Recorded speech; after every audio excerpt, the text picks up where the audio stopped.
Olá pessoal, eu sou a professora Thalita, professora de língua portuguesa, e hoje, gente, nós vamos começar então o estudo dos substantivos. Gente, lembrando, inicialmente a gente vai ver de forma mais genérica. Nas próximas duas aulas a gente vai explorar então melhor o que é isso, substantivo. Lembrando, gente, que aqui nós vamos utilizar os conhecimentos que nós tivemos lá na aula de morfologia, tá?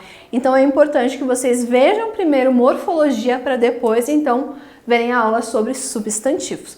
Vamos lá, então? Nós começamos, então, gente, falando exatamente o que é um substantivo. Ele vai dar nome aos seres em geral, isto é, gente, seres vivos ou não, então seres ficcionais, reais ou não, concretos ou não, as instituições, os lugares, as qualidades, defeitos, os processos, as noções. Ou seja, gente, tudo que recebe nome é um substantivo, tá? Então, por exemplo, se eu colocar o nome fantasma, fantasma, gente, é um substantivo também. Ou seja, tudo que está dando nome. Por exemplo, gente, nós temos aqui homem, Pedro, planeta, macieira, cidade, São Paulo. São todos exemplos de substantivos. Então, são todas coisas que receberam um nome. Primeira coisa que a gente vai ver, gente, em relação ao substantivo é a questão de flexão de gênero. Lembrando lá, gente, nós vimos anteriormente o que é um morfema lexical. Vamos relembrar, então? É a mesma coisa aqui, radical. Então, radical e morfema lexical é a mesma coisa. E, gente, ele pode sofrer flexão de gênero e número. Então, nós temos o radical. Aqui, gente, nós podemos ter, então, a vogal temática na sequência. E depois, nós temos, já que nós estamos falando de nome, o nosso sufixo. Então, analisando aqui, por exemplo, o radical de menino vem até o N. Então, esse é o nosso radical. A vogal temática é o. Por quê, gente? Anteriormente, nós vimos que quando eu tenho masculino, a gente fala, então, de vogal temática. A gente não dá um nome de desinência, tá? Nós vimos isso anteriormente lá na aula de morfologia, porque a gente falou de desinência zero, no caso masculino. Agora, se eu pego a palavra menina, o radical é o mesmo, que é até a letra N, porém, gente, a letra A nós chamamos de desinência nominal de gênero. Nominal, porque substantivo é um nome, e de gênero, gente, porque é feminino. Então, lembrando, masculino, nós vamos chamar, então, de desinência zero. Tá? Então, essa informação, gente, é bastante importante. Agora, se for feminino, aí já é diferente. Aí eu tenho a presença, sim, de desinência. Então, gente, entendendo melhor aqui como que isso funciona. Se eu pego, por exemplo, a palavra meninos, radical ainda continua sendo o mesmo. O O vai ser a nossa vogal temática. E o S, gente, é a nossa desinência nominal de número, tá? Então, gente, esse S aqui tá marcando o número. Se tem esse S, eu sei que é a presença de plural. Por quê, gente? Se eu não tiver o S, eu falo que a desinência de número, ela é zero, tá? Mesma coisa aqui, meninas. Radical continua sendo o mesmo. A desinência, o A. Desinência nominal de gênero é o A. E nós temos o S como desinência nominal de número, justamente porque eu tenho essa presença. Se eu não tiver, gente, então eu faço o quê? Considero desinência zero. Posso pegar também, por exemplo, a palavra artista. Por que a palavra artista, gente? Nós temos dentro dos substantivos os uniformes. Quando eu tenho uma forma, né, para ambos os gêneros, e biforme, que é quando eu tenho duas formas, ou seja, o que a gente conhece popularmente como feminino e masculino. No caso, gente, artista, aqui nós vamos chamar de gênero uniforme, tá? Então, eu tenho aqui o radical até a letra T, porque vem de arte. E o ista, gente, é o nosso sufixo. sufixo. Lembrando, gente, nesse caso aqui, o I vai ser a nossa vogal temática. Agora, se eu tenho a palavra artistas, eu tenho o mesmo radical até a letra T. Aí eu tenho o sufixo, que é o ista, lembrando que o I é a nossa vogal temática. E o S, gente, vai marcar a nossa desinência nominal de número. Aqui, gente, eu não posso falar que existe desinência verbal, existe desinência nominal de número. Justamente porque eu não tenho a presença ali de nada. Aí, gente, lembrando que o substantivo é uma palavra nuclear, ou seja, vai ser o núcleo daquilo. Também, gente, ele tem função própria, a de núcleo do sintagma nominal. Gente, sintagma nominal é quando eu tenho nomes e o centro dele sempre vai ser o substantivo. Então, o núcleo é a informação central, em torno do qual outras informações dependentes se agregam.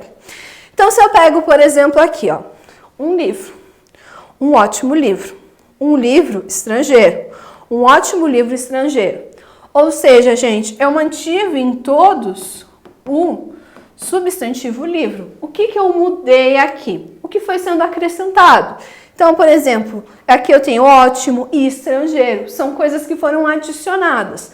Porém, gente, o centro do sintagma nominal vai ser sempre o substantivo. Lembrando, um aqui, gente, é numeral, desculpa, é artigo. Mas, mesmo sendo artigo, ele vai seguir o substantivo. Então, se eu coloco livros no plural, eu tenho uns livros, vocês viram que o artigo aqui foi modificado? Uns ótimos livros. O artigo e o adjetivo foi modificado por causa do substantivo. Uns livros estrangeiros, também, ambas as palavras foram modificadas. Uns ótimos livros estrangeiros, também, gente, foram modificadas justamente porque quem manda, quem dita a regra, quem é o núcleo do nosso sintagma nominal, é o substantivo. Aí, gente, nós temos a classificação desses substantivos. A gente vai utilizar, então, critérios semânticos para classificá-los como concretos ou abstratos, ou então como comuns e próprios. E critérios morfológicos, quando eu chamo eles de primitivos ou derivados, simples ou compostos. Ou seja, gente, se eu tivesse que fazer um esquema para ligar eles, eu colocaria o concreto versus o abstrato. Por quê? Concreto, gente, são coisas que eu consigo pegar. Então, por exemplo, caneta. Caneta é algo que eu consigo pegar. Então, eu coloco como um substantivo concreto. Agora, abstratos, gente, são aqueles substantivos que dependem de outro ser para existir. Aqui a gente coloca em grande parte os nossos sentimentos. Então, por exemplo, a felicidade. A felicidade ela não existe por ela mesma como essa caneta. A felicidade precisa que eu exista para que eu sinta a felicidade. Aí ocorre, então, quando nós temos um substantivo abstrato. Nós também temos os comuns. São os gerais. Quando eu falo alunos, alunos está designando um único ser? Não, ele é bastante genérico, então nós chamamos de substantivo comum. Os próprios, gente, aqui entram os nomes próprios, então eles vão designar a um ser específico, tá? Primitivos é a palavra que dá origem a outras palavras, ou seja, igual a gente viu lá na terceira aula de morfologia. Tem as palavras que a partir delas surgem novas palavras. A palavra original ela é chamada de primitiva. Aquelas que derivam dela são chamadas de palavras derivadas. Então, por isso que eu tenho substantivos primitivos e derivados. Também tenho simples e compostos. Simples, quando eu tenho apenas um radical. E compostos, quando eu tenho dois ou mais radicais numa palavra. E coletivos, gente, são substantivos que vão designar, então, um grupo. Tá? Por exemplo, se eu falo uma alcateia. Alcateia, eu sei que são lobos, tá? Então, lobos, quando eu quero fazer referência a esse grupo, eu chamo de alcateia. Tá, gente, tá muito tranquilo até aqui. Então, vamos ver como que isso funciona, como que essa classificação se aplica. Vamos pegar, por exemplo, a palavra que eu citei anteriormente, caneta. Caneta, gente, é um substantivo concreto ou abstrato? É um substantivo concreto, até porque anteriormente eu falei para vocês, né, que era um substantivo concreto. Além disso, é comum ou é própria? Ela é comum, porque é genérica. Agora, é primitiva ou derivada? Ela é primitiva, porque a partir da palavra caneta surgem outras palavras. E, gente, simples ou composto? Tem um único radical que vai até a letra T, então é simples. Ou seja, gente, eu pego e consigo classificar em cada um desses 4 quesitos, seja pela morfologia dessa palavra ou então seja pela morfologia ou pela semântica dela. Então, eu tenho 2 formas de classificação. Agora, se eu pego, por exemplo, a palavra João. João, gente, ele é concreto ou abstrato? Concreto, porque o João existe por ele só. Agora, ele é comum ou próprio? Ele é próprio.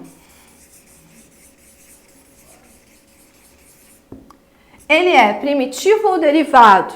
Primitivo. E ele é simples ou composto? Simples. Tá? Então, gente, é uma forma de classificar. Mais uma palavra só para a gente encerrar isso. Se eu pego, por exemplo, a palavra girassol. Girassol é concreta ou abstrata? É uma palavra concreta.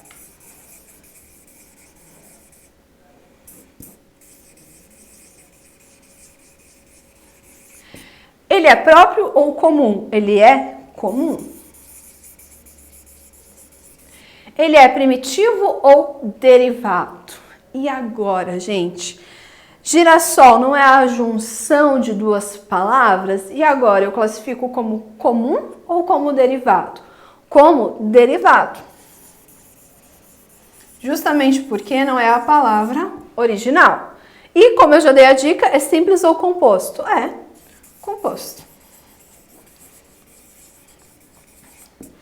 Agora, gente, se eu tô falando de um grupo, por exemplo, se eu falo o molho, né, foi esquecido na mesa. Eu não tô falando de molho, gente, de macarrão, de tomate. Eu estou falando do molho de chaves. Até falar molho de chaves consiste em um pleonasmo. Então, a gente não utiliza, a gente só fala o molho que já tá falando do que é. Aí, gente, o que acontece? Quando eu tenho palavras que estão designando um grupo, eu só classifico como substantivo coletivo, tá? Eu não vou fazer o restante dessa classificação, tá? Sei que parece confuso, mas, gente, é bem de boa fazer essa classificação como a gente fez aqui anteriormente. Gente, então lembrando, essa parte de substantivo a gente falou muito de radical, vogal temática, desinência. Para quem ainda tem dúvida em relação a isso, veja a aula de morfologia, gente. Lá nós estamos explorando então melhor o que são essas coisas, tá? Aqui a gente vai focar nos substantivos. Espero ter ajudado vocês em mais uma aula. Até a próxima!